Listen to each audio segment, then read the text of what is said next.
grabar esta clase.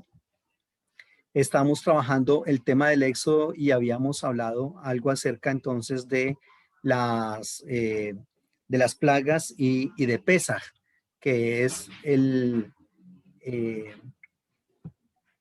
la posibilidad de celebrar esa famosa Pascua judía.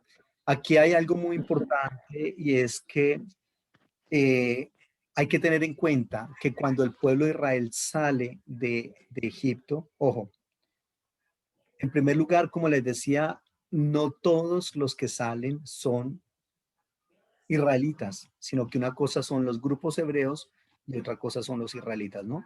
Que los grupos hebreos son grandes y entre ellos hay un grupo que también se denomina hebreos, pero que son los israelitas. Eso por un lado. Por el otro lado, tenemos que tener en cuenta que no todos, ojo, no todos las personas que salen de Israel van a estar en el desierto. Van a tener que estar los 40 años en el desierto. Y eso es algo muy importante. Hay unos grupos de estos que salen con el que se llamaría Israel, y esos grupos entran inmediatamente a la tierra prometida. Recordemos que de Egipto a la tierra prometida había como unas 14 jornadas, ¿correcto? Pero que ellos demoran 40 años, pero no todos, sino que hay algunos grupos que salen de allá e ingresan directamente a la tierra prometida. Es decir, hay unos grupos que ellos ya tienen familia o tienen contactos allá en la tierra prometida. Y eso se evidencia por algunos versículos que hay en el texto bíblico en los cuales no se menciona el desierto. Creo que ya no habíamos hablado de esto en esta clase, ¿cierto? Entonces vamos a leer algunos textos de estos que le estoy diciendo. Leamos, por ejemplo, Deuteronomio capítulo 6. Permítame, traigo la Biblia.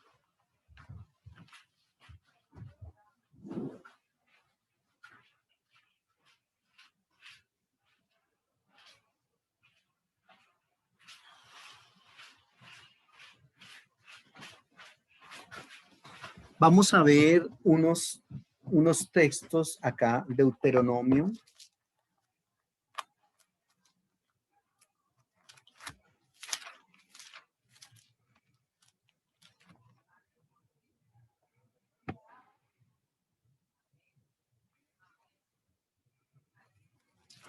Deuteronomio, les dije que Deuteronomio 26, no, es 26.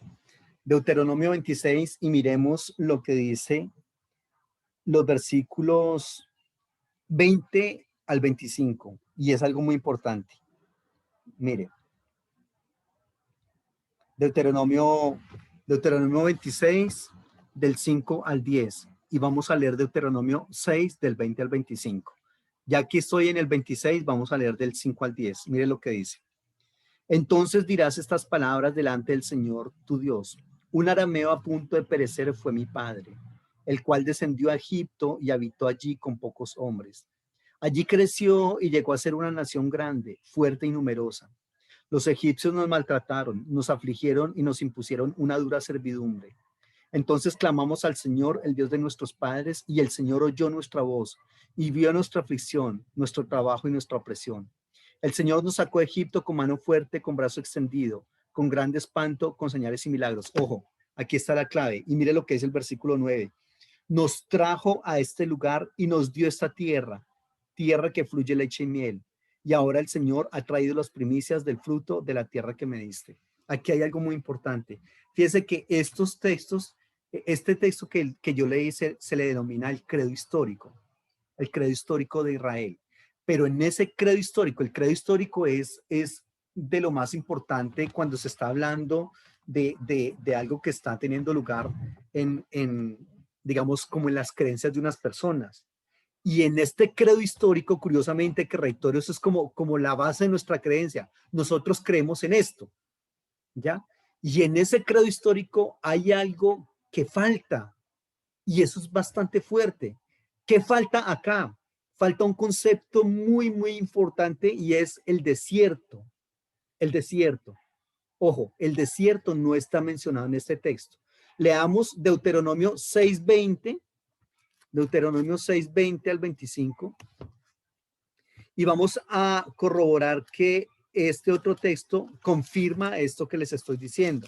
Deuteronomio 6:20 en adelante, y dice así: mañana, cuando te pregunte tu hijo qué significan los testimonios, estatutos y decretos que Jehová nuestro Dios les mandó, dirás a tu hijo: nosotros éramos siervos del faraón en Egipto, y el Señor nos sacó de Egipto con mano poderosa.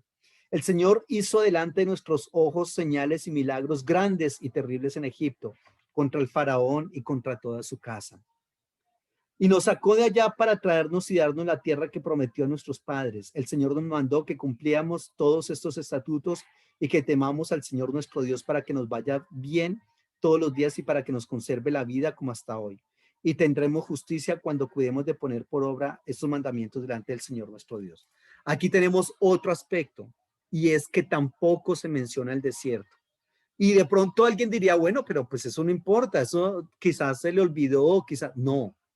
Aquí hay algo muy importante, y es que el desierto es el lugar de máxima expresión en el texto bíblico. Ojo, incluso, mire lo que le voy a decir, incluso el desierto es más importante teológicamente hablando que la tierra prometida.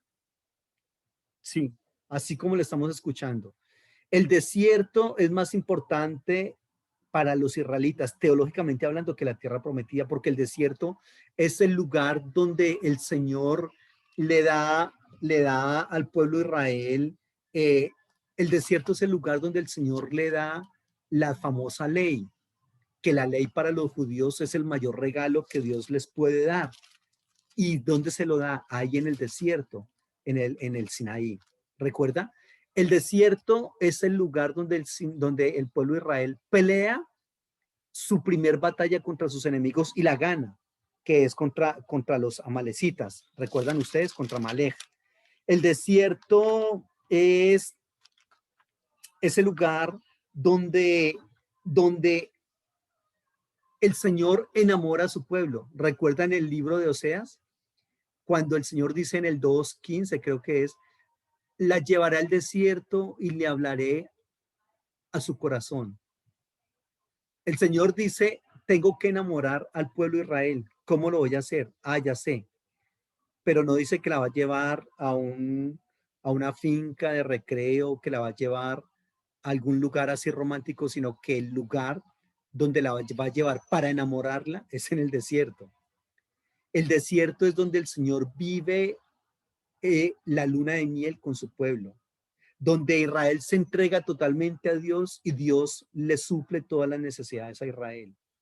El desierto es también, curiosamente, el donde el Señor les da agua de la roca milagrosamente, donde les coloca una nube de una columna de nube y columna de fuego en el día y la noche para evitar o para protección de su pueblo. El desierto es el lugar donde comen carne de manera milagrosa hasta que se sacian. El desierto es un lugar de encuentro privilegiado con el Señor. En el desierto es donde el pueblo de Israel celebra las mejores fiestas. O sea, en conclusión, el desierto es el lugar teológicamente más importante para Israel. Y si es el lugar más importante, ¿por qué estos textos que leímos acá no lo mencionan? ¿Es un olvido así como, digamos, adrede a propósito? No. Lo que se plantea es que los que escriben estas tradiciones de Deuteronomio 26 y Deuteronomio 6 son tradiciones que vienen de sectores poblacionales que no tuvieron que pasar por el desierto y que por lo tanto, como no pasaron por el desierto, no tienen conocimiento de esa experiencia y terminan entonces trabajando, digamos, desde esa perspectiva, en la cual pues el desierto para ellos suena como algo muy lejano, como algo extraño, y entonces a partir de ahí se propone que no todos los personajes tienen que vivir los 40 años en el desierto, los que salen de Egipto, sino que son solamente un sector, un grupo grueso con Moisés que sale, pero los otros no. los otros salen e ingresan directamente a la tierra prometida. Y por otro lado, que sean los 603,000 hombres, sin contar mujeres y niños que salen de Egipto, no, eso no es así. La verdad es que esa fecha, esa cifra es una cifra hiperbólica.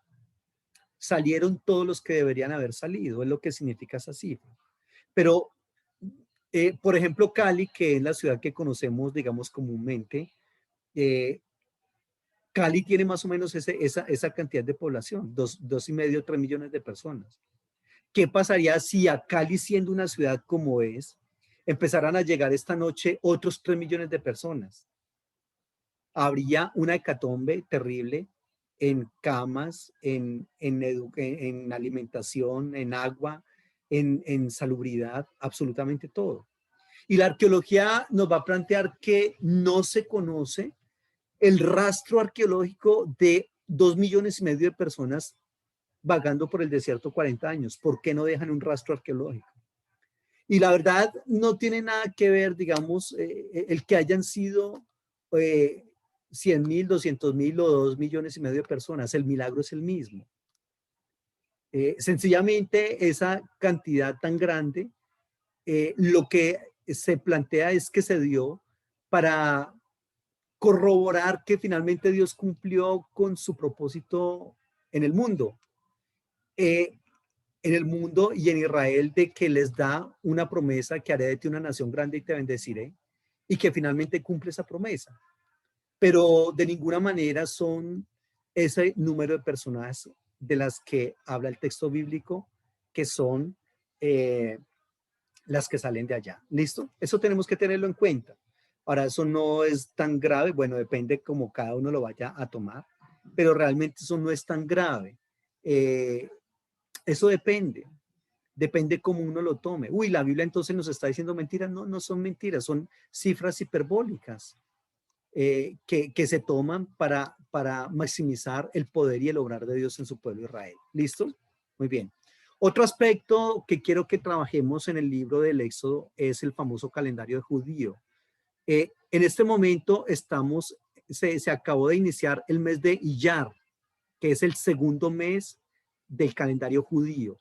Recordemos que los meses de los judíos empiezan más o menos por allá como el 12, 13, 14, 15 de nuestro mes.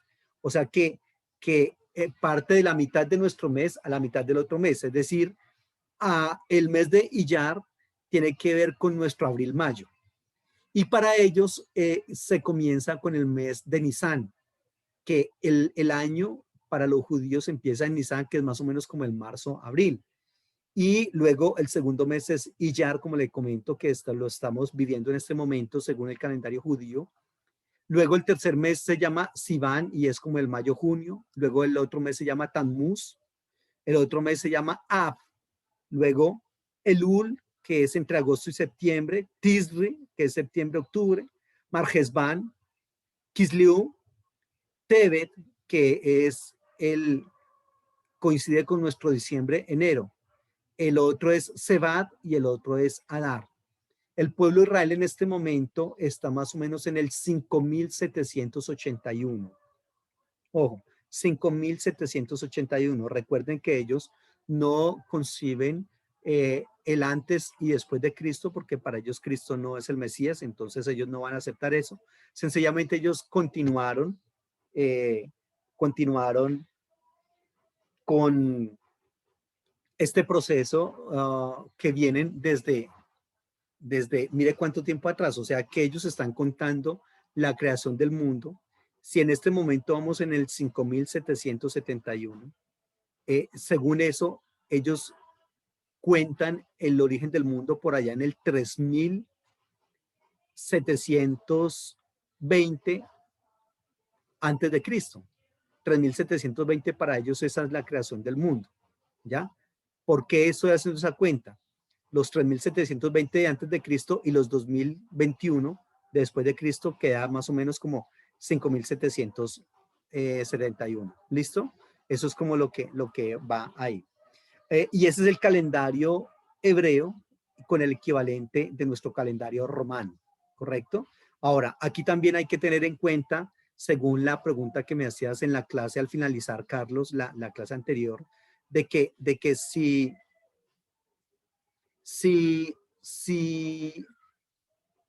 debemos observar o no las fiestas judías y si debemos también observar, le adicionaría esto, si debemos o no observar el calendario de ellos y asumir la fecha que ellos tienen. No. Hay también cristianos en este momento que están diciendo, ya no hablan de el 31 o ya no hablan ¿qué fecha soy? 17. Ya no hablan del 19 de abril 19. del 2021, sino que hablan es precisamente del mes de Iyar del 5771 porque consideran que eso es más adecuado, que eso es más bíblico. No, realmente no es así porque, reitero, nosotros no somos judíos y no tenemos que guardar ese calendario, sino que a nosotros nos sirve más guardar el calendario que dice antes de Cristo y después de Cristo. Entonces, son posturas que hay ahí muy válidas y respetables, pero no son las más adecuadas. Hay algunos de estos meses que se les cambió el nombre eh, luego del exilio. Ahí en el posexilio se les cambió el nombre a algunos de ellos. Por ejemplo, Nisan antes era conocido con el nombre de Aviv, según Éxodo 13:4 y Éxodo 23:15 y Deuteronomio 16:1. Antes se le llamaba Aviv, pero luego del exilio, en el posexilio, se le empieza a llamar a este mes Nisan. Al mes de Iyar se le conocía antes como Sif, en Primero de Reyes 6:1 o Primero de Reyes 6:37. Se llamaba Sif y después del exilio se le comenzó a llamar Iyar. Luego a Tisri se le conocía como Etanim, según Primero de Reyes 8:2, y se le empezó a conocer como Tisri después. Y también al mes de Marjesban se le conocía como Bul, en Primero de Reyes 6:38. ¿Listo? Y luego, reitero, se le conoció como Marjesban. Entonces son los nombres de 5 meses. El pueblo de Israel asume el calendario, digamos, los nombres del calendario medo-persa a lo que ellos antes traían. ¿Listo? Muy bien. Por otro lado, hay un tema muy, muy importante y es el pacto y la ley en Sinaí. Este tema es muy clave para el pueblo de Israel. Son esas leyes que están ahí en el texto bíblico. Que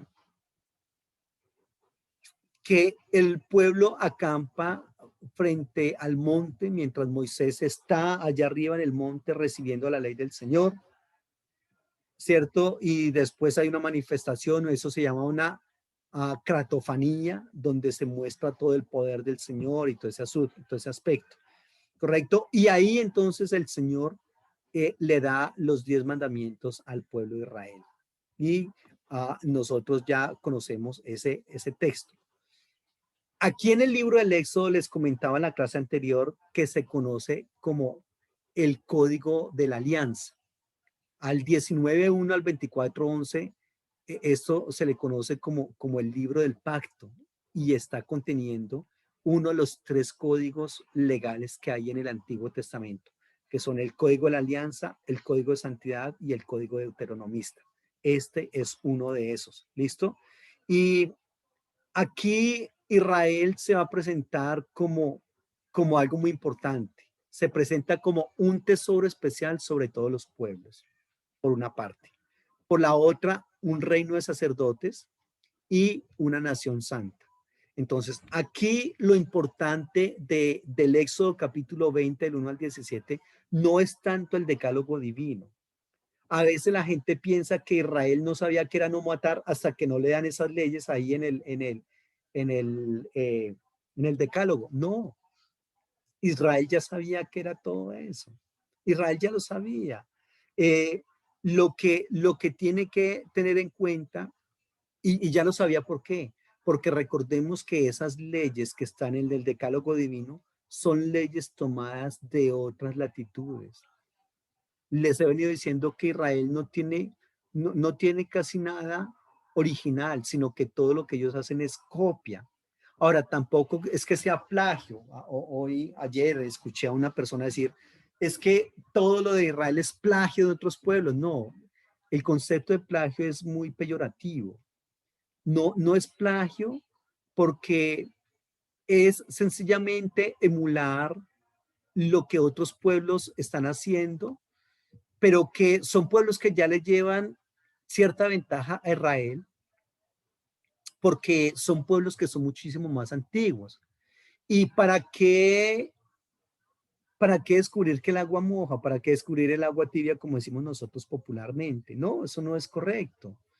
Ah, si ya está algo inventado, ¿para qué nos vamos a volver a inventar la rueda? Pero lo que sí hace el pueblo de Israel es tomar esas leyes y contextualizarlas. No las asume tal cual como vienen de allá y bueno, coloquemos eso de allá acá, no, sino que las contextualiza. Entonces, eso es muy importante tenerlo en cuenta. Pero lo que sí se está trabajando en Éxodo 20 es un pacto que se celebraba en el siglo X en la Mesopotamia, un pacto entre un señor feudal y sus súbditos, en los cuales ambos se comprometían a X cosa. Eso es lo importante de este texto de este texto de el Éxodo 20, lo que se conoce como el Decálogo Divino. Entonces, a partir de ahí hay un tesoro, hay una propuesta y es que Israel será un tesoro especial sobre todos los pueblos, que serán un reino de sacerdotes y que serán una nación santa. ¿Listo? Entonces, ahí está.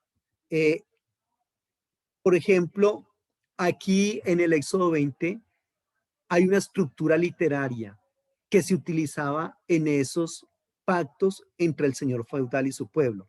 Por ejemplo, esos pactos tenían un preámbulo. En ese preámbulo había una identificación del señor feudal, ¿correcto? Una presentación de sus títulos.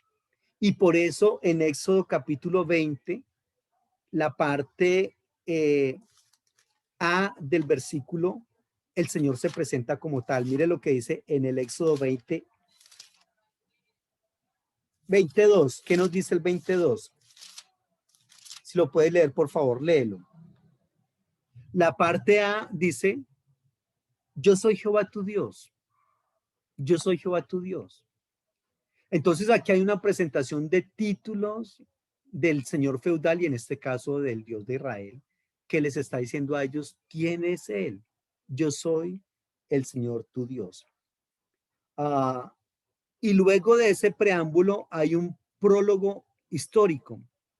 En ese prólogo histórico había una exposición de los vínculos que se habían establecido desde antes entre ese señor feudal y los súbditos.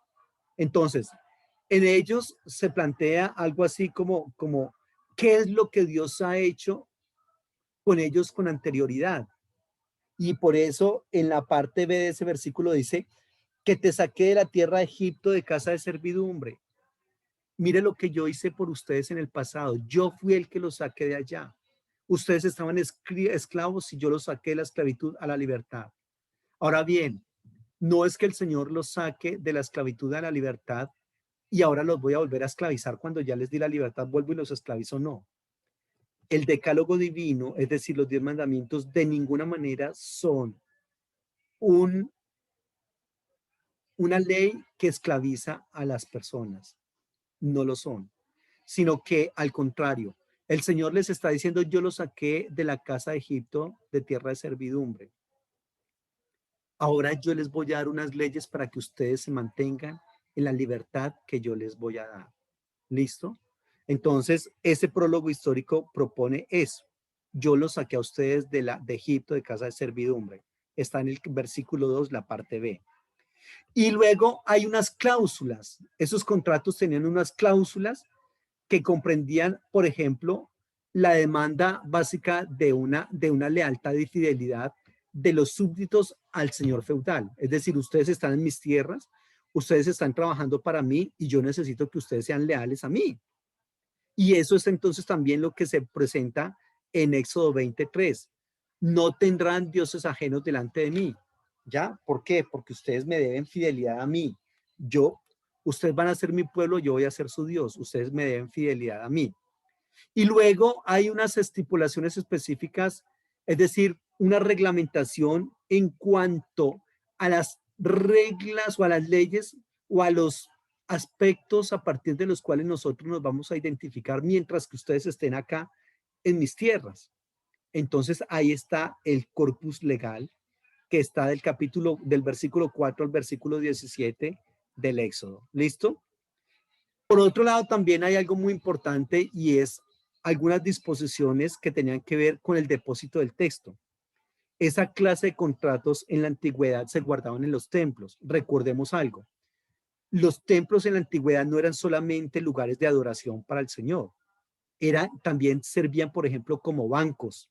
Ahí se guardaban los grandes tesoros de la gente, iban y los depositaban allá y allá los guardaban, eran como una especie de bancos, como les estoy diciendo. Entonces, esos contratos se guardaban en el templo, donde se guardó, recordarán ustedes las tablas de la ley, ¿se acuerdan que ellos se guardaron en el templo, en el lugar santísimo, en el arca del pacto? Recuerdan que el arca del pacto tenía qué elementos. ¿Ustedes recuerdan qué elementos tenía el arca del pacto?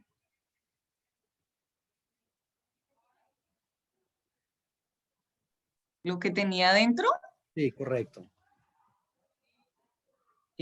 tenía una rama del...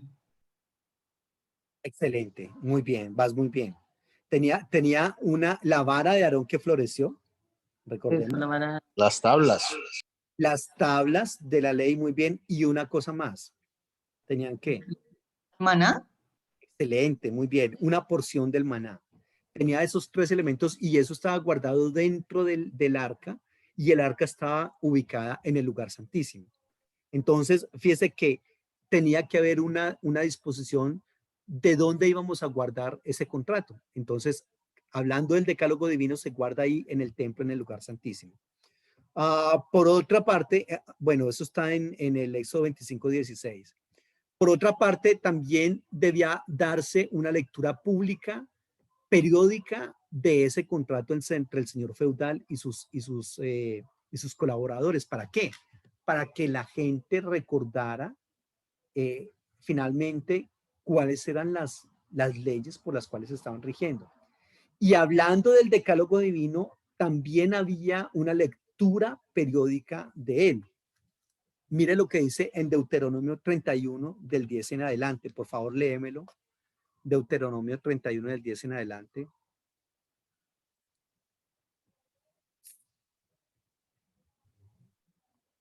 31 del 10 al 13.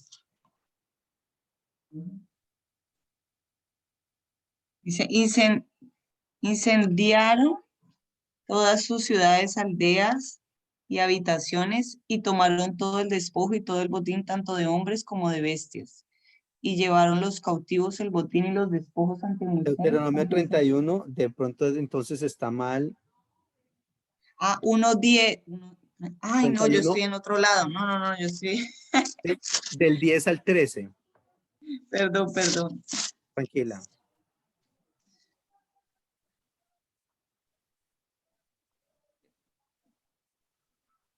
Y Moisés les dio esta orden: cada 7 años, al llegar al año de la remisión, la fiesta de los tabernáculos, cuando vaya tu hijo a presentarse delante de Jehová, tu Dios, en el lugar que les escoja, leerás esta ley ante todo Israel. Ahí donde todos... Sí, léelo, por favor. No se está escuchando.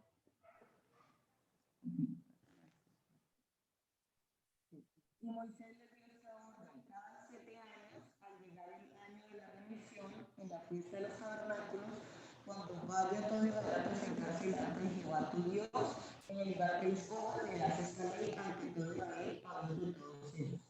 Harás congregar al pueblo, hombres, mujeres y niños, y los extranjeros que estén en tus ciudades, para que oigan y aprendan a temer a Jehová vuestro Dios, y cuiden de cumplir todas las palabras de esta ley. También los hijos de ellos que no la conocen podrán oírla y aprenderán a temer a Jehová vuestro Dios los días que vivas sobre la tierra que vais a poseer, traspasar el Jordán. Luego llevaron a Moisés. Mira, se ha acercado el día de tu muerte, llama a Josué y espera en el tabernáculo reunido para que yo le dé mis órdenes.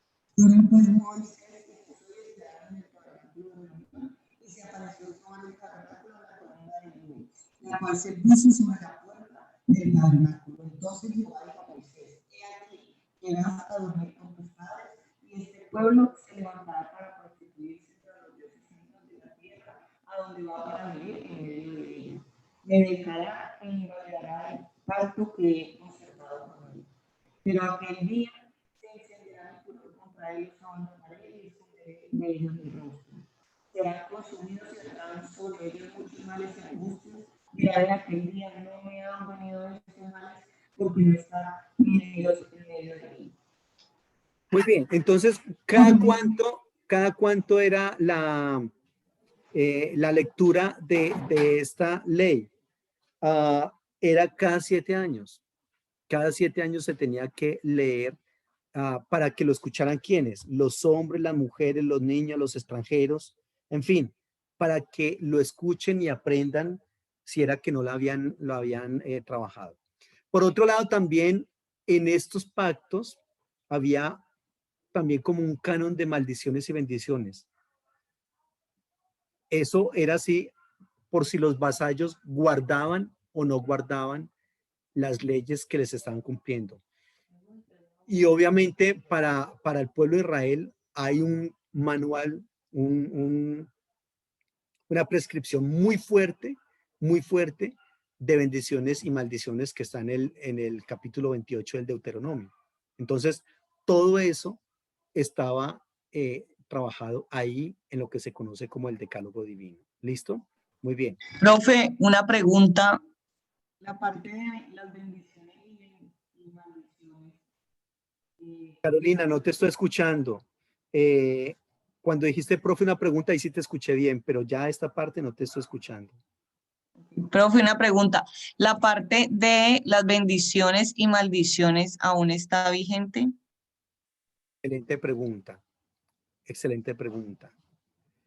Hay que entender que, recordemos nosotros, que según la teología cristiana, Cristo se hizo maldición por nosotros. Y que antes de eso, ya el libro de Ezequiel había dicho, cuidado, ya ustedes no pueden aplicar ese famoso dicho que el papá se comió las uvas ácidas y que al niño le salió la dentera. Y que ya no tiene que velar uno por el pecado del otro, sino que el alma que pecare esa morirá. Entonces, aquí hay un asunto muy importante con ese concepto de las maldiciones. Eso de maldiciones generacionales no es correcto, no es adecuado. No que porque yo cometí un error, entonces mi hija tiene que llevar las consecuencias de eso. Eso no tiene asidero bíblico. El asidero bíblico es que el Señor se hizo maldición por mí y que rompió el acta de decretos que había en mi contra. ¿Qué es lo que sí hay? ¿Qué es lo que sí hay? Sí hay una repetición de conductas. Por ejemplo, a veces, digamos, en una casa todas las mujeres tuvieron hijos solteras. O en una casa todas las mujeres han abortado. Alguien de pronto diría, uy, pero eso ahí hay una maldición, que eso hay que reprender eso. No, eso es una imitación de conductas. Es muy normal que si en la casa papá y mamá están metidos en la docencia, es muy casi seguro que el hijo termina metido en la docencia. Así como si en la casa todos son conductores de camión, es muy posible que el hijo también termine siendo conductor de camión. Uy, ¿y eso qué está pasando? No, sencillamente eso se llama imitación de conductas, ¿ya? Por eso también es muy normal o muy común, más bien digamos muy común que, por ejemplo, la mamá tenía un esposo que la golpeaba y que la sufría violencia, bueno, en todas las áreas. Y muchas veces pasa que las hijas también sufren eso. ¿Ahí está la maldición? No, eso no es maldición. Lo que pasa es que eso le resulta muy común vivirlo. Eso. al parecer eso es normal que el papá le pegue a la mamá y entonces yo también me consigo uno que me pega y pues yo viví eso toda la vida en mi casa y eso es normal. No, entonces no es que haya una maldición en la cual el niño está definitivamente, no hay posibilidades de nada. Este muchachito va a tener que vivir toda su vida lidiando con esas circunstancias porque eso fue lo que le tocó vivir y no hay absolutamente chance de nada. No, no es correcto. Las maldiciones generacionales son cortadas por el Señor en la vida cristiana. Nosotros no podemos lidiar con ese aspecto, ¿ya? De que nuestros hijos carguen. Ahora, por ejemplo, si digamos los papás se divorcian, claro, el niño lleva las consecuencias de un hogar destruido, ¿ya? Pero de ahí a que él también tenga que divorciarse y que el hijo de él también, y porque la Biblia habla de las 4 generaciones, no, pues terrible. No, porque entonces cuando uno habla de un tema en la Biblia, ese tema se tiene que analizar en todo su desarrollo, ¿ya?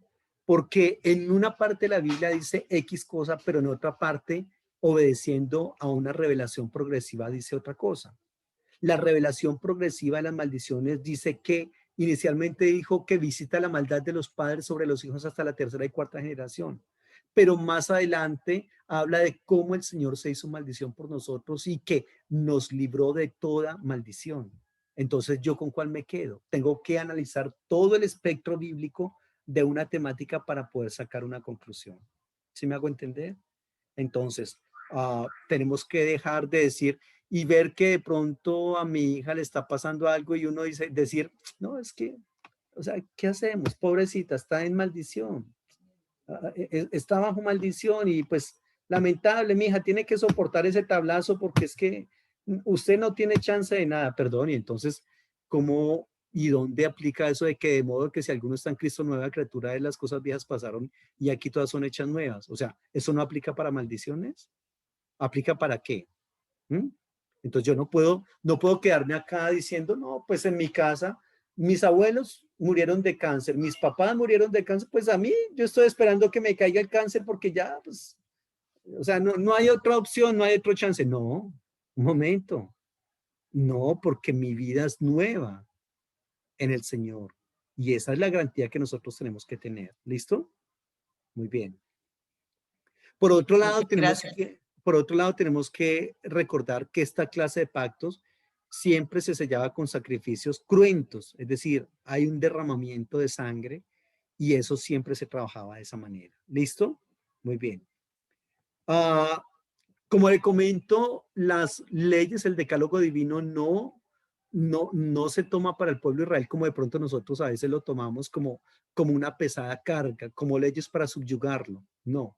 Recordemos lo que dice el versículo 2, yo soy el Señor tu Dios que te saqué de la tierra de Egipto de casa de servidumbre. Te saqué de la esclavitud y ahora te doy unas reglas para que te mantengas en la libertad que yo te doy. Es lo que está diciendo ahí el texto bíblico. ¿Listo? Muy bien. Por otro lado, hay que tener en cuenta también que si bien se habla del decálogo divino, también se habla de las 613 leyes que contiene el Antiguo Testamento. 613 leyes, ¿ya? Que pueden resumir en esas 10 leyes y que posteriormente en el Nuevo Testamento se resumirán en 2. Amarás al Señor tu Dios con todo tu corazón, con toda tu mente, con todas tus fuerzas y a tu prójimo como a ti mismo. Entonces, habría que plantearse ahí, digamos, como ese proceso que está ahí. ¿Listo? Por otro lado, tenemos que tener en cuenta también que muchos de esos mandamientos ya están contenidos y ampliamente difundidos en los códigos legales que estaban circulando mucho antes de que en Israel se diera el decálogo divino. Por ejemplo, en el código de Hammurabi, el decálogo divino está contenido en el código de Hammurabi, el código sumerio, el código hitita, el código egipcio. O sea, son culturas muchísimo más antiguas que Israel y que obviamente tenían leyes a partir de las cuales se regían. Y alguien de pronto diría, pero un momento, o sea, si eso ya está evidenciado en otros códigos legales, pues eso ¿de qué sirve? O entonces, ¿cuál es la novedad para Israel?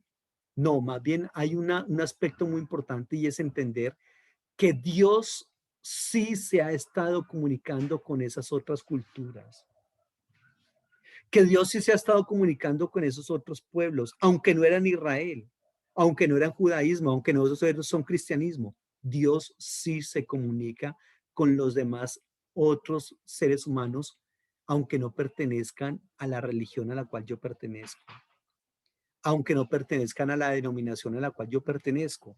Esto en lugar de decir, pero ¿cómo así que eso ya estaba en el código de Hammurabi? Entonces, ¿cuál es la novedad? La novedad es que Dios sí se manifiesta a todos los seres humanos, independientemente de, reitero, otras religiones, otras creencias, otros dioses. Dios está trabajando con el ser humano. Por ejemplo, en este caso, ese señor que está ahí es Hammurabi. Hammurabi, que fue un rey de Babilonia que llevó a este sitio a uno de los mejores momentos de su historia. Este rey fue rey de Babilonia entre el 1730 y 1685 y fue el verdadero fundador del imperio babilónico. Y ese código, ojo, el código de Hammurabi, que es esa tablilla que está ahí, es quizás uno de los códigos más antiguos del mundo. Es un monumento a la civilización babilónica y curiosamente es la base para los códigos modernos. Entonces, cuando un código y cuando alguna otra cosa ha tenido tanto éxito, obviamente eso tiene que tener un principio divino. El código de Hammurabi tiene un principio divino. Dios le inspiró ese código a ese rey. No podemos decir nosotros que es que Dios solamente ha estado trabajando con Israel y pare de contar. ¿Listo? Por otro lado, hay que tener en cuenta también que las leyes se subdividen en leyes casuísticas y apodícticas. No todas las leyes son iguales. Tienen dos grandes divisiones. Las leyes casuísticas son aquellas que hay que analizar caso por caso para el cumplimiento, para la aplicación de las mismas. ¿Listo? Y hay otras leyes que son leyes apodícticas. Miremos un ejemplo de leyes casuísticas. Leamos, por favor, Levítico 15, versículo 2. Leamos Levítico 15, 2.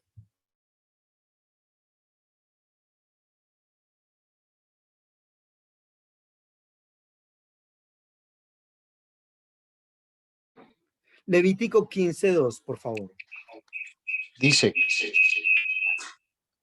hablad a los hijos de Israel y decidles: cualquier varón, cuando tuviese flujo de semen, será inmundo, y esta será su inmundicia en su flujo, sea que su cuerpo destiló a causa de su flujo o que deje de destilar a causa de su flujo, él será inmundo. Toda cama en que se acostare el que tuviese flujo será inmunda, y toda cosa sobre la que se sentare inmunda será. Y cualquiera que tocare su cama lavará sus vestidos, se lavará también a sí mismo con agua y será inmundo hasta la noche. Y el que se sentare sobre aquello en que se hubiera sentado el que tiene flujo lavará sus vestidos, se lavará también a sí mismo con agua y será inmundo hasta la noche. Asimismo, el que tocare el cuerpo del que tiene flujo lavará sus vestidos y asimismo se lavará con agua y será inmundo hasta la noche. Y si el que tiene flujo escupiere sobre el limpio, este se lavará su vestido y después de haberse lavado con agua será inmundo hasta la noche. Y toda montura sobre la que cabalgare el que tuviese flujo será inmunda. Eso es una cosa loquísima ahí. Y si nosotros leemos hasta el versículo 18, hay una cantidad de variables a partir de las cuales se debe aplicar esta ley. Entonces, hay una ley, la ley del flujo de semen. Pero esa ley es una ley casuística. ¿Qué significa eso? Que dependiendo del caso, hay que aplicar esa ley. Y hay una cantidad de variables para poder aplicarla. ¿Ya? Eso se llama una ley casuística. Hay cantidades de leyes casuísticas en la Biblia, en las cuales se presentan variantes de tiempo, variantes de modo, de lugar, bueno, en fin, para tratar o para intentar, digamos, su aplicación, listo, su cumplimiento. Mientras que hay otras leyes que son las leyes apodícticas. ¿qué tiene que ver o cuáles son esas leyes apodícticas? Ojo, curiosamente las leyes apodícticas no admiten una interpretación diferente a la literal. La casuística hay que mirar la especificidad, ¿cierto? Para poder cumplirla. La apodíctica es sencillamente que se tiene que cumplir tal cual está y pare de contar. Entonces, por ejemplo, Levítico 29. Todo hombre que maldijere a su padre o a su madre, de cierto morirá. A su padre o a su madre maldijo, su sangre será sobre él. Pare de contar. Aquí no dice, bueno, depende de la maldición. Ah, si fue que le arrió la madre al papá o a la mamá, eso ya es diferente. Pero si fue algo más suave, entonces no, ya vamos suavizando la cosa en cuanto al castigo. No, aquí sencillamente dice que si alguien maldijo a su papá o a su mamá, va a morir y punto. ¿Listo? Esto es una ley apodíctica. ¿Ya? La ley apodíctica, reitero, es aquella que no acepta una interpretación diferente a la literal. ¿Listo? Como está pasando acá en este momento. Entonces, reitero, las leyes son apodícticas o casuísticas, pero, cuidado, aunque la ley sea apodíctica o casuística, las leyes tienen dos grandes partes. Una primer parte en cuanto a su estructura. Una primer parte de la ley es la prótesis y la otra parte de la ley es la apódosis. ¿Qué significa prótesis en cuanto a las leyes? Es el enunciado de la ley como tal. Por ejemplo, en la ley que trabajamos anteriormente, la prótesis será: todo hombre que maldijere a su padre o a su madre, de cierto morirá. Bueno, no, la prótesis sería: todo hombre que maldijere a su padre o a su madre. Ahí es la prótesis. Y la apódosis es el procedimiento a seguir. La apódosis de esa ley que acabé de mencionar es: de cierto morirá. A su mamá o a su papá maldijo, su sangre será sobre él. Para de contar. Entonces, la prótesis es el enunciado de la ley y la apódosis es el procedimiento a seguir de esa ley. ¿Listo? Ya sea que la ley sea casuística o apodíctica, tiene esas dos partes en su estructura: prótesis y apódosis. Aquí está mejor trabajado. Por ejemplo, en esta ley que les estaba dando acá. Prótesis: si un hombre cometiera adulterio con la mujer de su prójimo, aquí está una ley del adulterio. La apódosis es: el adúltero y la adúltera indefectiblemente serán muertos. Pare de contar. Ahí no había un dicho de que no, pues a ver.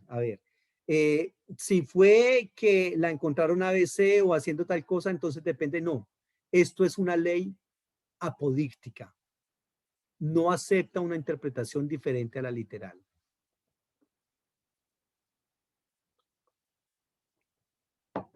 ¿Listo?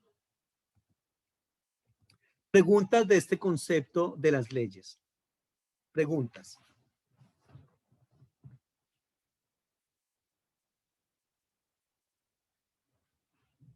Muy bien. Ok, Hablemos un poquitico Bien. el concepto del tabernáculo. La palabra para tabernáculo en el hebreo es esta que está ahí, Hamishkan. Hamishkan, que significa literalmente la vivienda. Específicamente era una carpa. Recordemos que las casas de los judíos son carpas. Sencillamente, una casa de un judío en la Biblia, sobre todo cuando están en el desierto, lo que hacen es unir pieles de animales y depende pues qué tan grande la querían, sencillamente adicionaban otra piel de animal.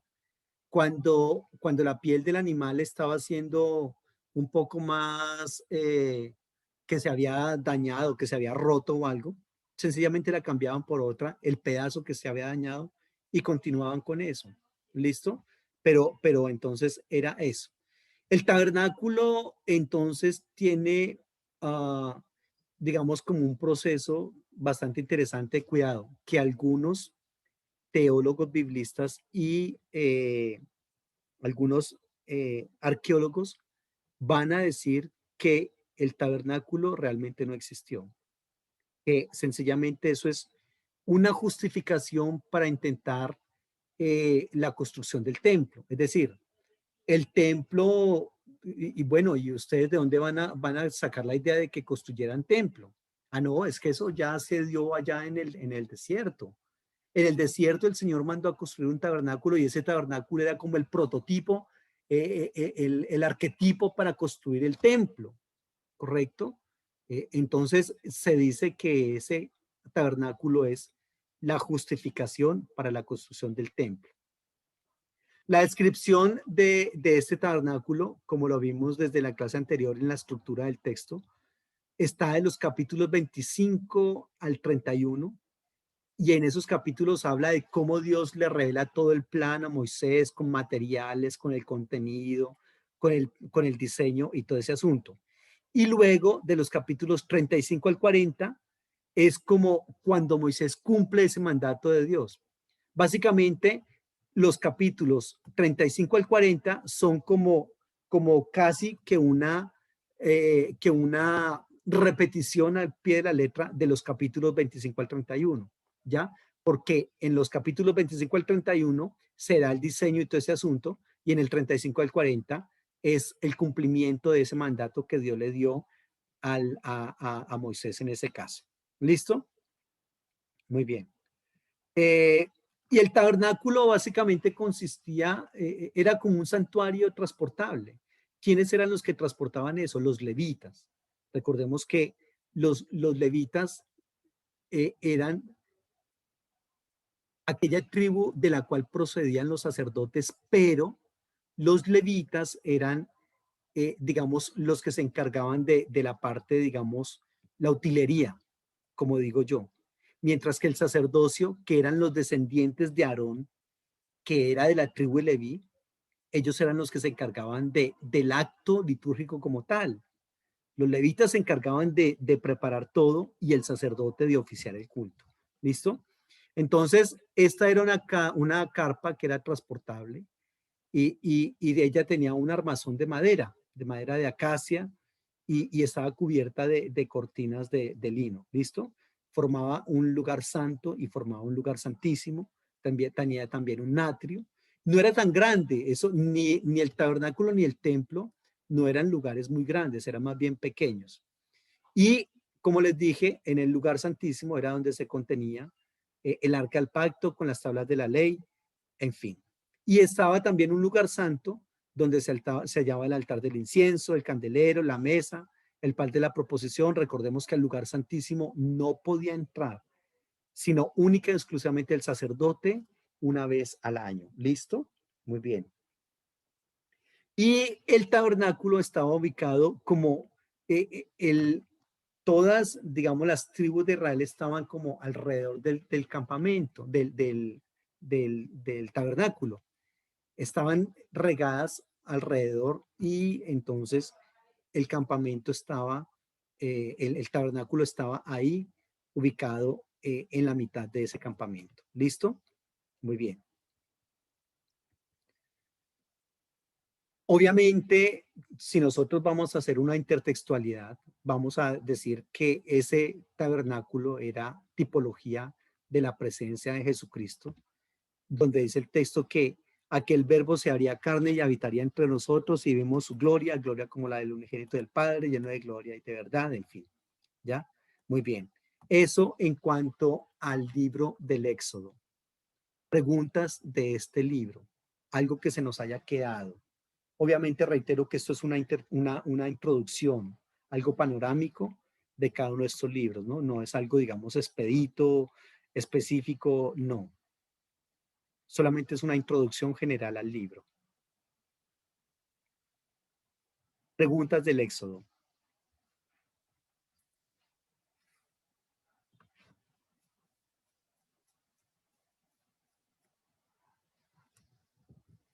Muy bien. Si no hay preguntas del Éxodo, vamos con el libro de Levítico. Vamos con el libro de Levítico. Y Levítico en la Biblia hebrea se llama Vayikra. Vayikra. ¿Qué significa el término Vayikra? Significa y llamó.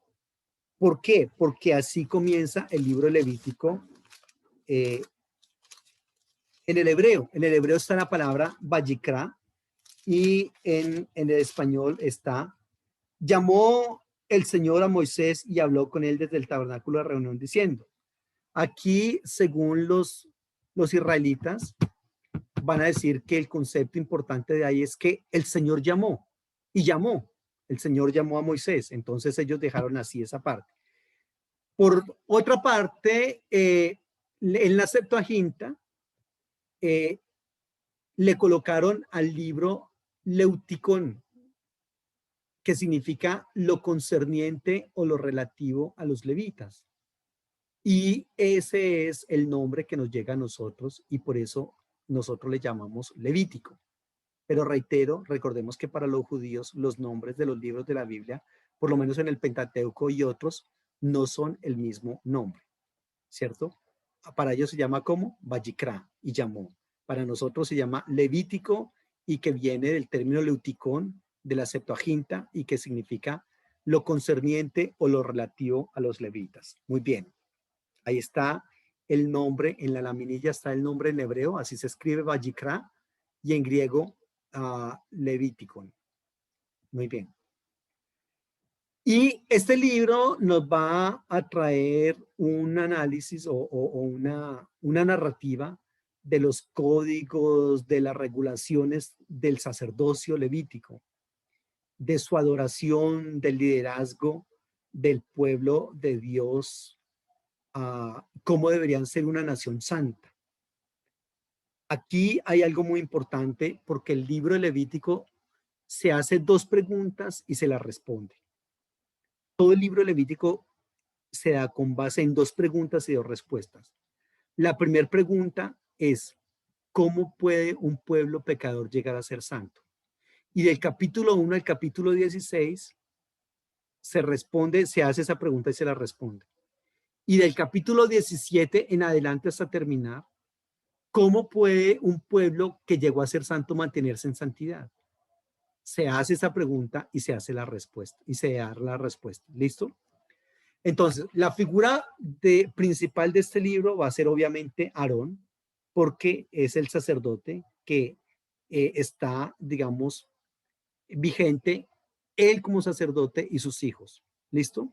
Y recordemos que le estoy diciendo que había una diferenciación muy importante entre sacerdote y levita. El sacerdote era el que ejercía en el culto, el que se encargaba más bien como de la parte espiritual del asunto, mientras que el levita se encargaba como de la utilería, que estuviesen bien los panes de la proposición, que estuviese armado el tabernáculo, que estuviese limpio. Todo eso se encargaban ellos. Los levitas no podían cumplir con sus labores, con labores sacerdotales bajo pena de muerte. Si un levita se atrevía a hacer algo que le correspondía hacer a los sacerdotes, este levita podía ser muerto por eso. Pero eso se dio solamente inicialmente porque con el tiempo, con el correr del tiempo, los sacerdotes se fueron corrompiendo, tremendamente corruptos. Y entonces los levitas tuvieron que empezar a, a plantearse y asumir algunos roles sacerdotales. ¿Listo? Nosotros nos damos cuenta que, por ejemplo, en el Nuevo Testamento, en la época de Cristo, los que más movieron sus fichas y sus amistades para que crucificaran a Cristo fueron los sumos sacerdotes, Anás y Caifás. Ese puesto, con el correr del tiempo, ya no lo ocupaban los descendientes de Aarón, sino que se convirtió en un puesto político. El que tuviera plata lo compraba y empezaba a ser sacerdote, y para de contar, ¿ya? Eso debido a la corrupción tan fuerte que hubo en el sacerdocio. ¿Cuál es el propósito del libro de Levítico? Por una parte, regular la adoración a Dios. Cuidado. Inicialmente se consideraba que el pueblo, que los sacerdotes debían ser santos porque adoraban a un Dios santo. Pero se dijo, cuidado, no solamente los sacerdotes, el pueblo también debe ser santo. Mira lo que dice en Levítico 19:2.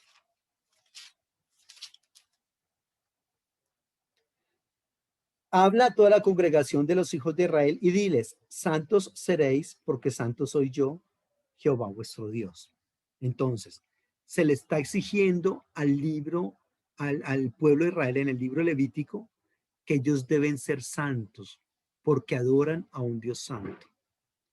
Otro aspecto del propósito del libro de Levíticos es que todas las normas, las prescripciones, tienen como objetivo que Israel se constituya en una nación distinta a las demás. ¿Y por qué? ¿Cuál es el presupuesto de que Israel sea una nación distinta a las demás? Pues sencillamente que Israel conoce al único Dios verdadero, es el presupuesto de ellos. Y ese conocimiento y la adoración de ese Dios los debería llevar a ellos necesariamente a ser una nación distinta a las demás naciones de la tierra. Entonces, Israel debe marcar la diferencia, porque el Dios de los israelitas es un Dios diferente a todos los demás dioses. Aquí tengo que decirles algo que es bastante curioso, y es que a las demás divinidades de los otros pueblos usualmente no se les aplicaba el calificativo de santos, curiosamente. A los utensilios del culto, sí. A los lugares de reunión de esos otros dioses, sí, se les llamaba santos, mas no a las divinidades. Y eso tiene una razón de ser, porque las divinidades de esos otros pueblos no eran, digamos, como divinidades muy santas. Esas divinidades de esos otros pueblos eran borrachos, peleaban entre ellos, se tenían envidia entre ellos. Es decir, las divinidades de esos otros pueblos eran digamos, descritas con muchas cualidades humanas. Y entonces se planteaba que no era lo más adecuado hablar de esas divinidades diciéndoles santas. Pero curiosamente, cuando el concepto Kadosh, el concepto de santidad, se aplicaba en Israel, al primero que se le aplicaba era al Dios de Israel. A ese Dios se le denominaba santo. Entonces, Israel, al adorar a ese Dios santo, debería también distinguirse de todos los demás pueblos de la tierra. ¿Por qué? Porque se supone que el ser humano se va pareciendo al sujeto o al objeto de su adoración. En este caso, Dios. Si una persona adora a Dios de manera adecuada, acto seguido tendrá que ir pareciéndose a ese Dios al cual adora. De ahí que cuando una persona adora, por ejemplo, el dinero o el trabajo u otro Dios aparte de Dios, termine pareciéndose a ese Dios al cual adora. ¿Ya? Pero inicialmente el concepto de santidad no, no se aplicaba a los seres humanos ni a las divinidades, sino, reitero, a los objetos, a los objetos. Pero permítame, le hablo un poquitico más adelante de este tema. En cuanto al contenido del libro, se da de esta manera. Del capítulo 1 al capítulo 7 hay unas leyes concernientes a los sacrificios. O sea, hay ahí qué era lo que pasaba con los sacrificios, cómo debían presentarse, qué clase de animales, cómo debía ser el sacrificio de esos animales. Todo eso está ahí. Luego del capítulo 8 al capítulo 10 está la ordenación de Aarón y de sus hijos. Entonces se le dice cómo debe hacer esa ordenación, cómo debían estar vestidos ellos, cómo debían ser esas vestiduras, todo ese asunto. Luego del capítulo 11 al capítulo 16 hay unas leyes que se dan en cuanto a lo que es ritualmente puro e impuro. Había cosas que no se podían hacer. Había ciertas condiciones que debían cumplir las personas para ingresar al templo, para ser puros. Y ahí en esos capítulos nos los plantea. Luego en el capítulo 17 al 25 está el famoso código de santidad, que eso es una cosa bastante interesante. El código de santidad. Pero ahí nosotros vamos a ver algo bien interesante ahorita, lo vemos porque son leyes que tienen que ver con aspectos sociales, por ejemplo, aspectos económicos o políticos, y sin embargo se le llama el código de santidad. ¿Listo? Luego del capítulo, el capítulo 26, del 1 al 46, hay un canon de bendiciones y maldiciones para el pueblo de Israel también, acá en el libro del Levítico. Y ya del 27, el capítulo 27, hay también una regulación de los votos que se le hacen al Señor. Al Señor se le pueden hacer votos, no tanto pactos. O sea, eso de pactar con el Señor, eso es falso. El ser humano no puede pactar con Dios porque los pactos se hacían entre iguales.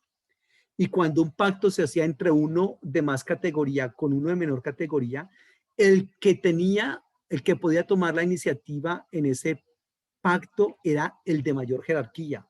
Jamás el de menor jerarquía podía pactar con el otro. No.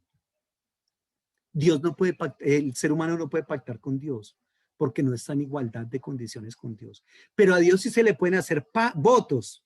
Y eso es lo que se plantea aquí en el 27 del 1 al 34, la regulación de esos votos que se le han hecho a Dios. Ese voto es como una promesa. Se le hace una promesa y el voto es como ese acto litúrgico que acompaña a esa promesa. Son dos cosas diferentes ahí. ¿Listo? Entonces, este es el contenido, grosso modo, del pasaje del libro del Levítico. En cuanto a la teología del libro Levítico, por una parte está algo muy importante y es el concepto de santidad. El concepto de santidad. Ese concepto de santidad, como le comento, está diseminado por todo el libro. Pero leamos algunos versículos a partir del capítulo 17, que es lo que se conoce como el código de santidad. Fíjese que hay en el 17. Bueno, normal, leyes que tienen que ver con el santuario. En el capítulo 18 hay algo bastante curioso y es las famosas relaciones sexuales prohibidas, que les hablaba de cuando hablábamos de que Cam violó a su papá y hablamos del término Herbat, que es el término que está aquí en el capítulo 18, que se repite muchas veces y que habla de las relaciones sexuales prohibidas. Ahí está, no tendrás, leamos por favor unos versículos del capítulo 18 rápidamente.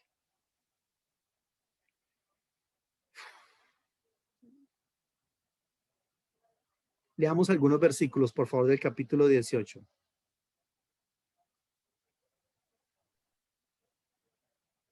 Levítico 18.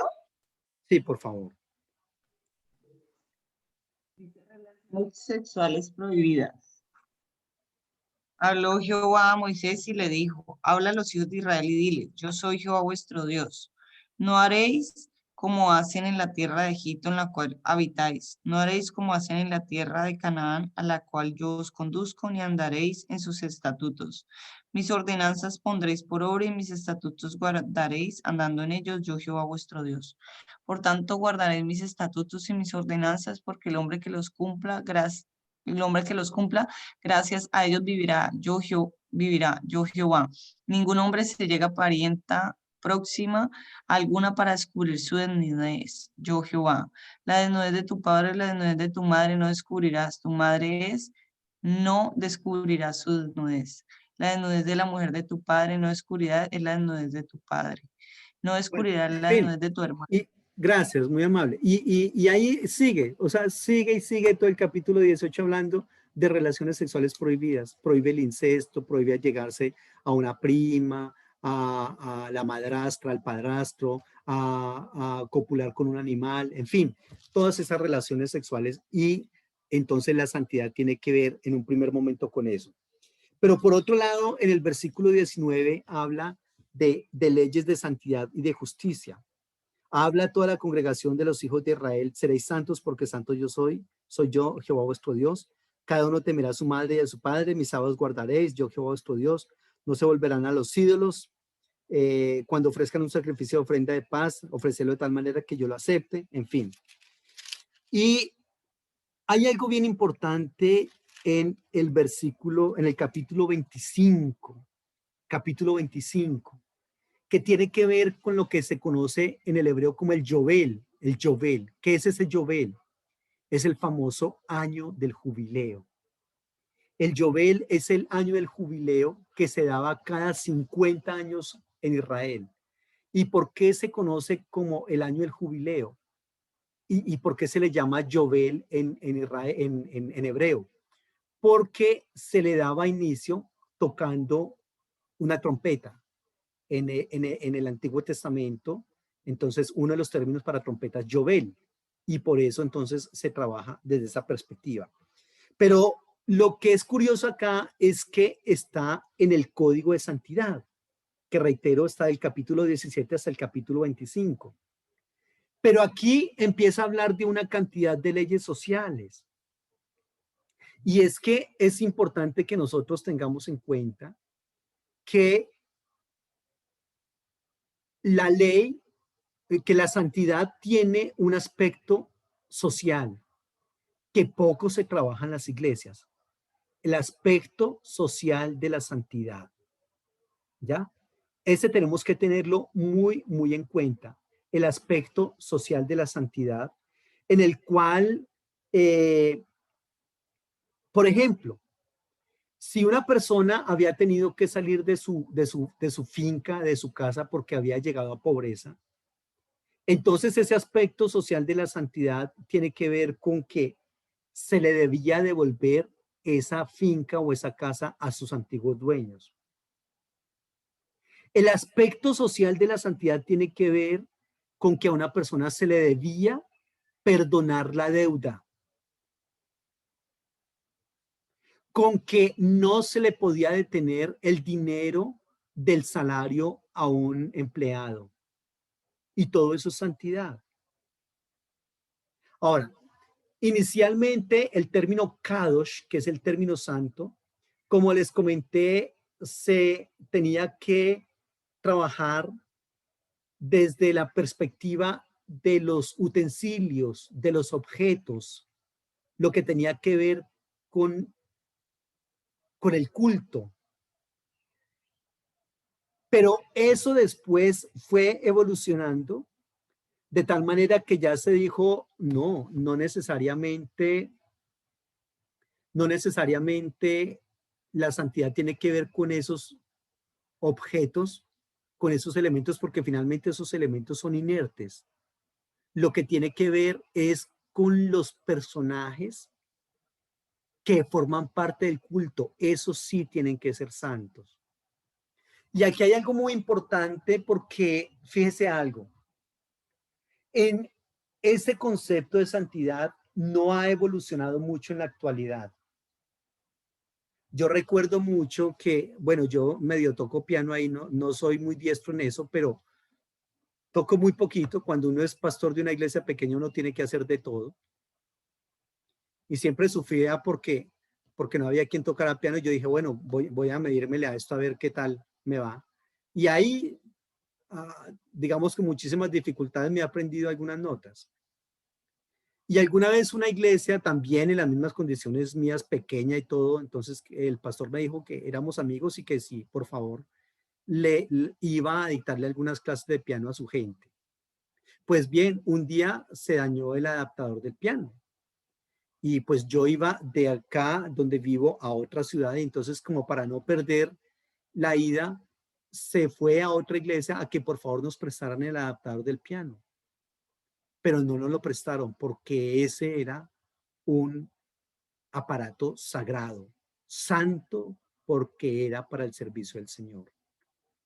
Y en muchas iglesias se plantea todavía eso.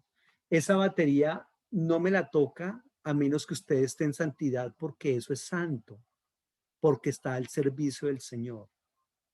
Aquí al altar no se sube nadie en pecado porque este lugar es santo. Y no se ha evolucionado con el concepto de santidad que existe en el texto bíblico, sino que se quedó en el concepto de santidad inicial en cuanto que eran los instrumentos y todos los utensilios los que debían ser santos. No, eso no hay problema.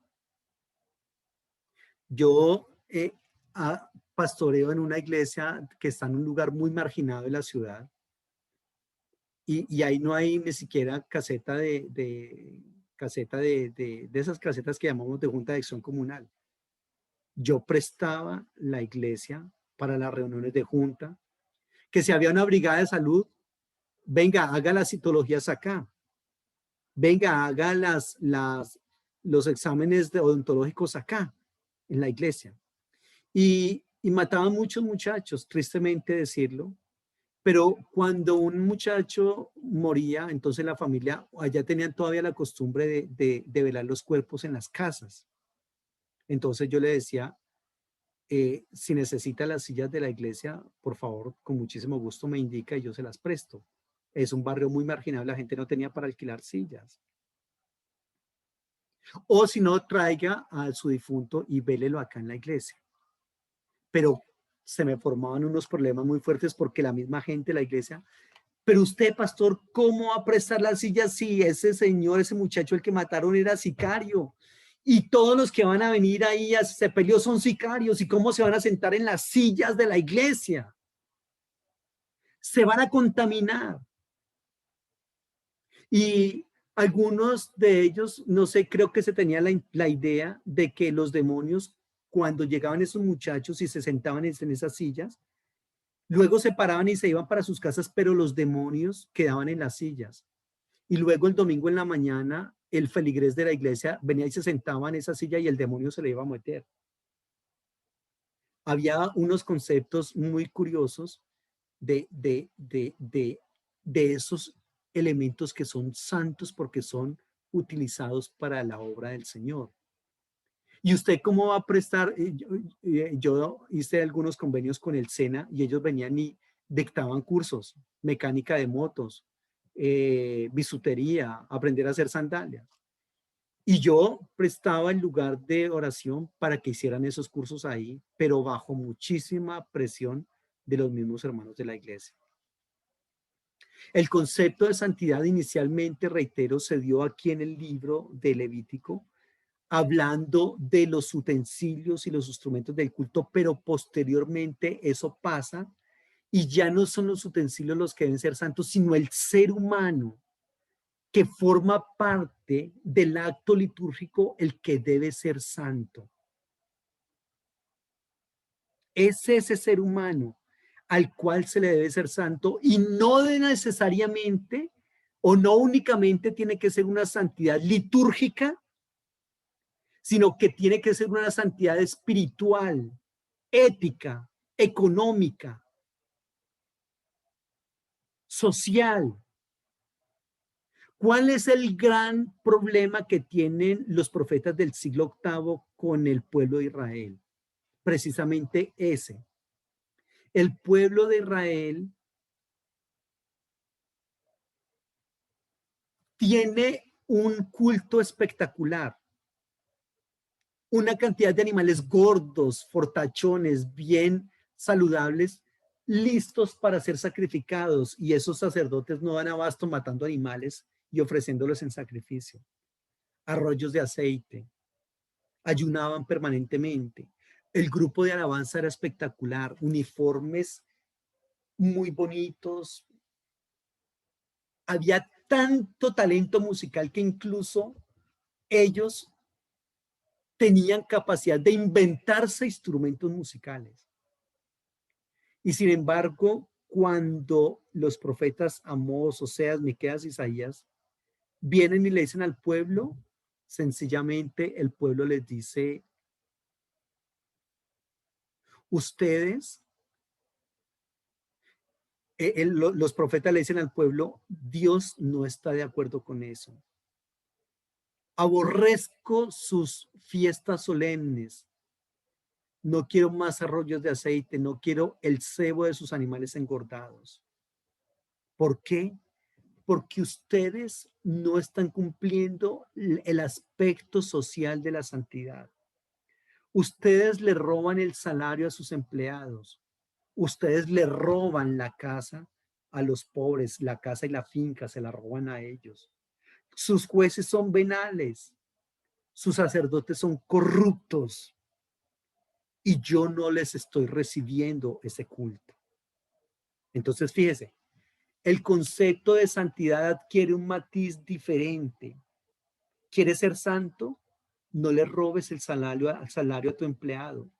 ¿Quieres ser santo? Perdona la deuda de tu empleado, de la persona que te debe dinero. ¿Quieres ser santo? Devuélvele la finca que él tuvo que venderte porque llegó a pobreza.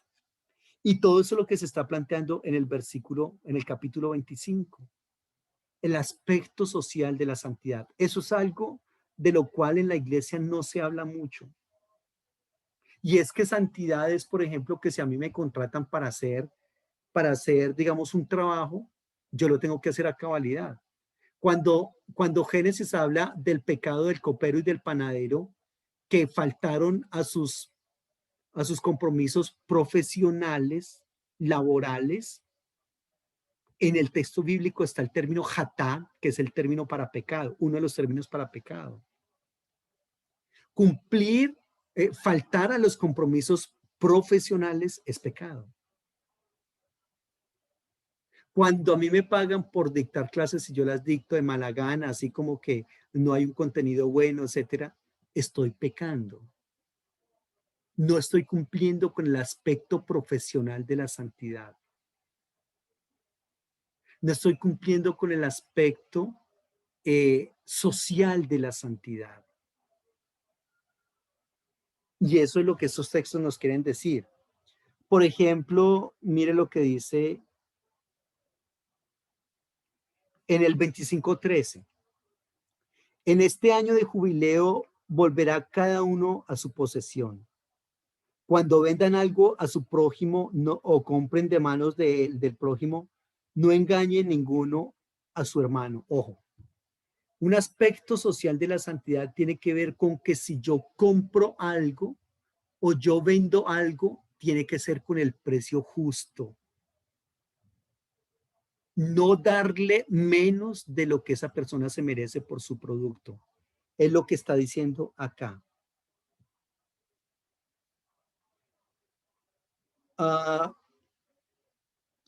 Versículo 20. Otro aspecto social de la santidad es que había que dejar descansar la tierra. Quizás se pregunten qué comeremos el séptimo año, ya que no hemos sembrado ni hemos de recoger nuestros frutos. Yo les enviaré mi bendición el sexto año, y ella hará que haya fruto por 3 años. En el octavo año sembraréis y comeréis del fruto añejo hasta el año noveno. Hasta que venga su fruto comeréis del añejo. Ojo, un aspecto social de la santidad o otro aspecto de la santidad tiene que ver con nuestro compromiso con la tierra. ¿Cómo estoy valorando yo la tierra? ¿La estoy cuidando? ¿La estoy dejando descansar? ¿O sencillamente la estoy explotando y solamente la considero como una mercancía de la cual hay que sacar el mayor provecho? Es bastante importante esto. Por otro lado, mire lo que dice 25-23. La tierra no se venderá a perpetuidad, porque la tierra mía es, y ustedes son forasteros y extranjeros para mí. Por tanto, toda la tierra de su posesión otorgará el derecho al rescate de la misma. Si su hermano empobrece y vende su posesión, entonces el pariente más cercano, más próximo, vendrá y la rescatará de su hermano que la haya vendido. Cuando el hombre no tenga quien rescate y consigue lo suficiente para el rescate, entonces contará los años desde que vendió y pagará lo que falta al hombre a quien vendió y volverá a su posesión. Ahí está. Mire lo que dice el versículo 29. El hombre que venda una vivienda en una ciudad amurallada tendrá facultad de redimirla hasta el término de un año, desde la venta. Un año entero será el término para poderla redimir.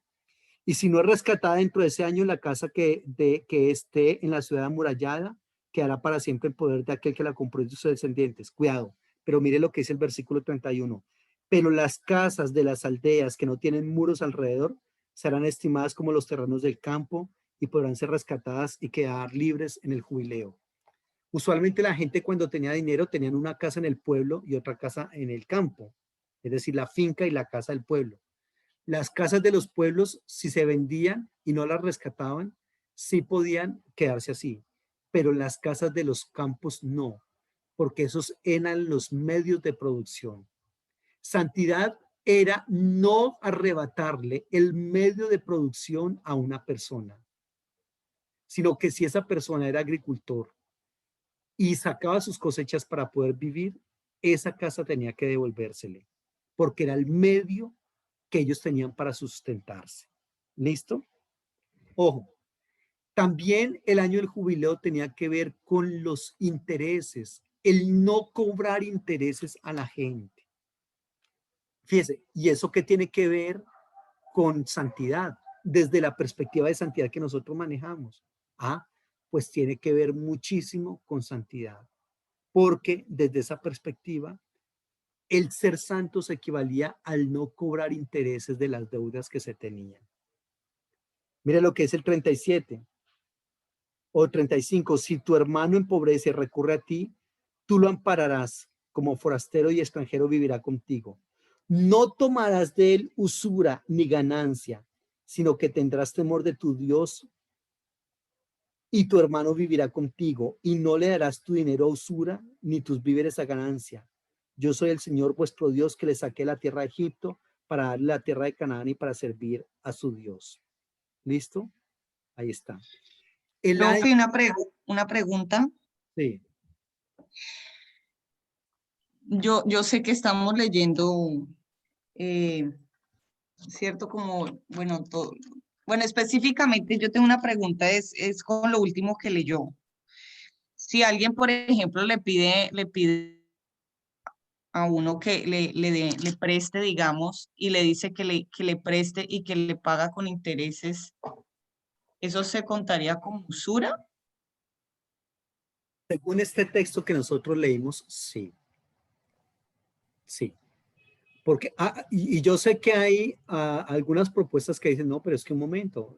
Es decir, si yo le presto, digamos, 1.000.000 de pesos en un año, ese 1.000.000 de pesos ya no vale lo mismo, porque la devaluación del peso, etcétera, etcétera. Pero según este texto, si yo le presto dinero, no le puedo cobrar intereses.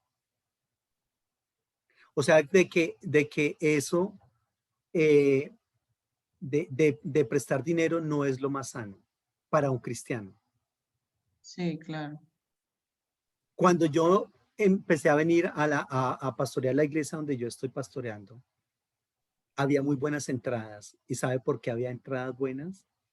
Porque había varias familias, había más o menos como unas 4 familias en ese momento que eran gota a gota. Eran Mm, cristianos, pero trabajaban de gota a gota. Eso es un negocio muy rentable. Ellos tenían mucha plata. Era gente que no había estudiado nada. Eran, digamos, gente que no tenían, digamos, como educación, pero tenían mucha plata. Tenían camionetas y de todo y lo trabajaban desde esa manera. Y yo, obviamente, yo les decía, eso es equivocado. Ustedes no pueden seguir trabajando eso porque eso es usura. Ustedes esclavizan a la gente con eso. Y entramos en una contienda fuerte.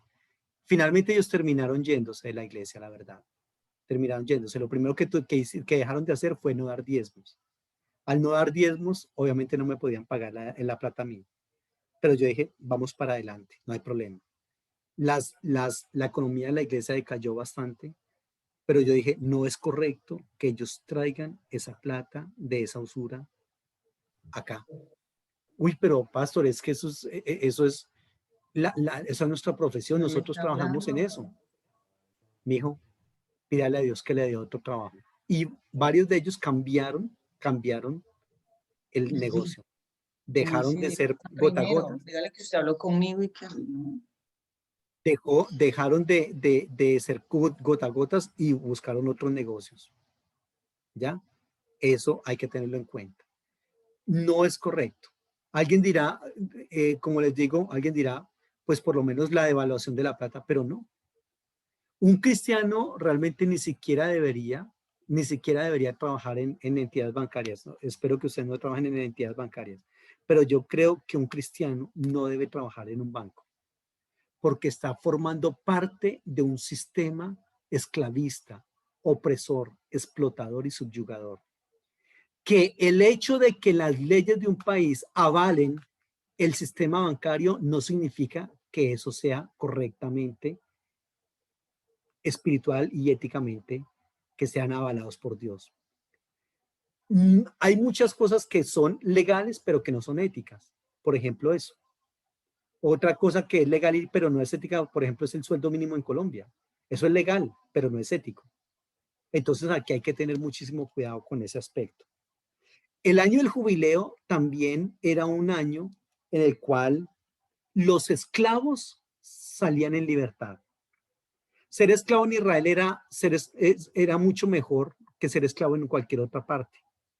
Ser esclavo en Israel era algo para lo cual el esclavo solamente tenía que servir como esclavo 6 años y al séptimo día salir libre, mientras que en los otros lugares era esclavo para siempre. Ahora, ¿cuál es el asunto acá de este texto de Levítico 25? Ojo con eso. Ojo con lo que les voy a decir. Aparentemente nosotros diríamos, uy, genial, perdonar las deudas, devolver la casa a sus antiguos dueños, liberar a los esclavos. Ah, eso es muy bonito, eso es muy ideal, pero eso fue allá. Eso en la actualidad, eso ya no se da. Pues les digo una cosa. Cuando Jesucristo viene en su discurso inaugural, que entra al templo y dice que se le dio a leer el libro del profeta Isaías, y él leyó donde dice, el Espíritu del Señor está sobre mí por cuanto me ha ungido Jehová, me ha llevado a quebrantar a sanar a los quebrantados de corazón, a dejar ir libres a los oprimidos, etcétera.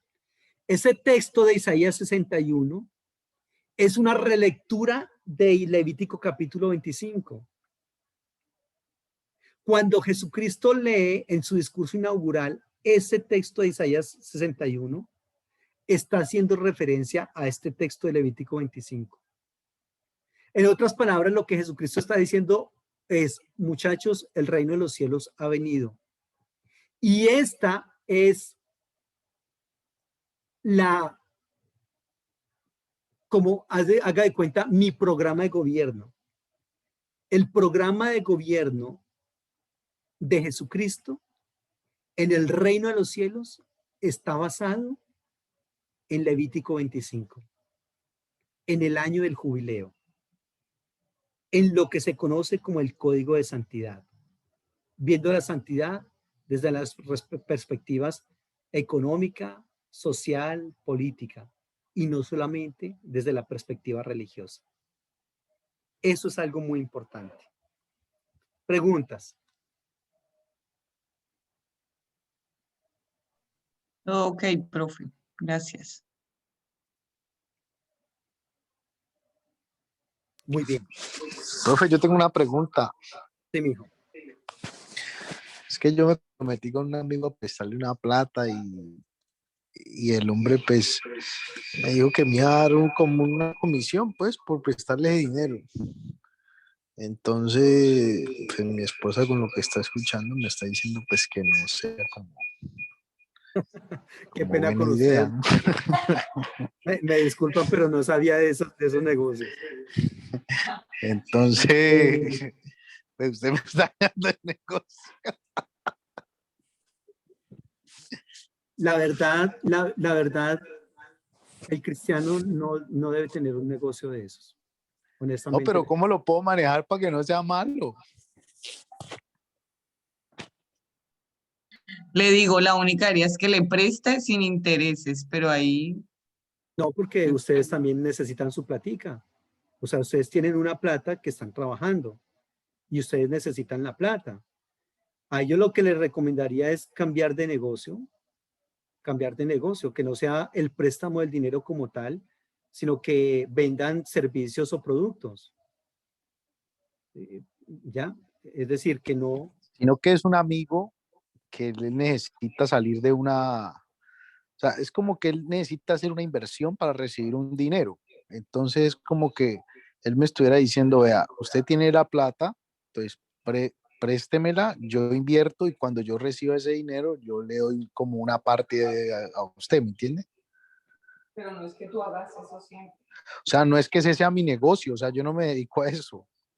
Ya, bueno, pues si es tu amigo y si quieres ayudarlo, préstale el dinero sin intereses. Podrías manejarlo de esta manera.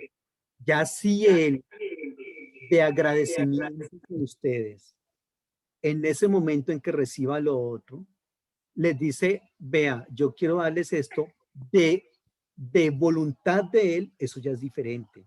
Es que él lo que está diciendo es, vea, yo Pero necesito X cantidad. Esa cantidad la voy a usar para poder comprar una mercancía, entregarle a unos clientes y que los clientes me paguen, ¿sí? X. Entonces, cuando eso suceda, yo voy a poder hacer ese negocio y entonces yo le voy a dar una parte de eso, ¿sí? Aparte de lo que, es como que, como si fuera un socio capitalista, el socio capitalista recibe un porcentaje de la inversión que hace, algo así. O sea, la ya, plata no es para que él viva o para un préstamo X, sino para pagar, para hacer un negocio, mejor dicho. pero Entonces es yo que eso, tengo un eso porcentaje ya de es ese otra negocio. cosa. Eso ya es otra cosa, pero si hablaron en esos términos y en los términos que tú me estás diciendo de socio capitalista y socio que coloca No su es que conocimiento. yo, no, o sea, no es que yo sea el socio capitalista, no voy a decir, no, hablamos y quedamos, no. O sea, es la figura que manejaríamos, porque cuando un socio capitalista pone el dinero y el otro tiene el negocio, lo que hace es que se reparte pues, un porcentaje de acuerdo a la inversión, cuál riesgo que uno toma. Ya, pues ahí habría como te comento, si le quieres hacer el favor, préstale el dinero. Y si ya él, cuando le salga ese negocio, en un momento dado les dice, usted le podría decir, no, mijo, yo no le voy a cobrar intereses. Si él dice, no, es que yo les quiero dar eso, bueno, si ustedes toman eso como ofrenda, como una donación que les dio por agradecimiento es diferente, más no exigirles el interés, ¿ya? Ojo, cuidado. Esto que yo les estoy diciendo, digamos, es una postura. Otros financistas, interpretando ese texto, van a decir, no, lo justo si es que le cobre un interés no elevado, no a la usura, pero sí por la devaluación del dinero, muy válido y respetable. Yo me voy al extremo y me pego a este texto. No le prestarás a interés porque es tu hermano. Y si le quieres Profe, hacer, y por qué usted siendo de una teoría de interpretación tan liberal se vuelve conservador en este texto? porque yo estoy muy en contra del sistema económico neocapitalista. Y creo que tú sabes algo de ese aspecto en cuanto a mi postura. Yo soy terriblemente enemigo del sistema económico que nos rige en este momento, porque este sistema lo que busca es explotar, subyugar, esclavizar, para que unos cuantos tengan muchísimo dinero a costa del trabajo del pobre, ¿ya? Y entonces este sistema te dice, no puedes comprarte una casa ni un carro de contado. Un carro, digamos, medio, de 50 millones de pesos. Pero sí puedes terminar pagándole casi 100 millones de pesos al banco por ese mismo carro que cuando lo vas a vender no te dan ni 25 millones. Entonces, esos son unos negocios tremendamente explotadores y soy tremendamente enemigo de eso. No a los créditos, no a las tarjetas de crédito, no, no. No a los servicios de los bancos. Eh, y yo he tenido muchos, por ejemplo, me llaman, vea que el banco le ofrece esto y esto y esto. Ahorita en la pandemia, que le refinanciamos una deuda, porque yo en este momento infortunadamente estoy pagando una casa, pero estoy mirando cómo la termino de pagar rápidamente, porque no quiero terminar pagándole al banco todo lo que el banco espera que yo le pague en 20 años que dura el crédito. ¿Cómo pagamos nosotros un crédito de 20 años en 5 o en 7 años? O en 10. Nos ahorramos 10 años. Esa sería una manera de hacerlo. Tenía tarjetas de crédito, en este momento no tengo, porque las tarjetas de crédito me esclavizaron tremendamente. Entonces es un sistema que está diseñado con el aval del gobierno para explotarte y para subyugarte. Entonces ahí en esa parte sí soy bastante conservador. Sí lo soy. ¿Ya? Porque yo no puedo, así como yo no quiero ser esclavo de un sistema económico, tampoco puedo esclavizar a los demás. ¿Ya? No puedo ser esclavo de los, no puedo convertirme en subyugador de otra persona y ponerlo a trabajar para mí tal cual un esclavo. No. Si tengo un empleado, tengo que pagarle honestamente su salario. ¿Ya? Entonces hay que tener en cuenta como eso. Ah, y lo que les estaba diciendo es que Jesucristo en su discurso inaugural dice, hoy se ha cumplido esta palabra delante de ustedes. Y la palabra que está leyendo es esta palabra, reitero, de Isaías 61, pero Isaías 61 es una relectura de este Levítico 25. En otras palabras, en el reino de los cielos, las deudas se perdonan. La condonación de las deudas, ojo, eso es bastante fuerte. La condonación de las deudas, pero fue lo que el Señor dijo.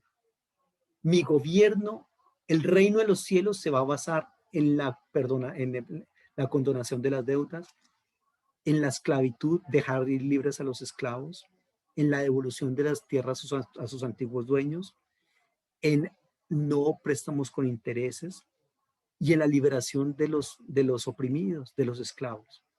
Entonces, este texto de Levítico, que está en el Código de Santidad, adquiere una importancia muy, muy grande en la teología cristiana.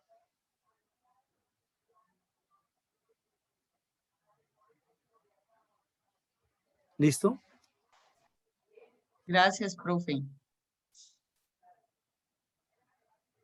Muy bien, muchachos, disculpen la pregunta, ¿yo a qué hora inicié esta clase hoy? Como al- A las 9. ¿A las 9 de la noche? Uy, qué pena con ustedes, lo lamento. No, 9 de nosotros, ¿no? O sea, porque es a las 8:30, Ah, entonces 9 de inicié, nosotros. inicié un media hora antes. Media hora después, ajá. Sí, sí. O sea que ya se habría acabado el tiempo, ¿o cómo es el asunto? Sí, sí, claro. Yo honestamente no supe a qué hora inicié la clase hoy, por favor les ofrezco mis disculpas, porque reitero, lo que pasa es que estaba en una cosa ahí que se me fue el tiempo, en una entrevista que me estaban haciendo. Entonces no pude empezar. Bueno, pero sí, realmente ya se nos acabó el tiempo. Sí, profe, ya llevamos 1:50. Oh, se fue el tiempo rápido. Ok, entonces vamos a dejar en este aspecto de la santidad acá y la próxima clase vamos a trabajar con los sacrificios y ofrendas y con las famosas fiestas judías. ¿Listo? Para terminar con el libro de Levítico. ¿Ok? Bueno, entonces estamos en contacto. El Señor les bendiga y que estén muy bien. Muchísimos éxitos. Muchas gracias, profe. Listo, profe. Estamos Bendiciones. hablando.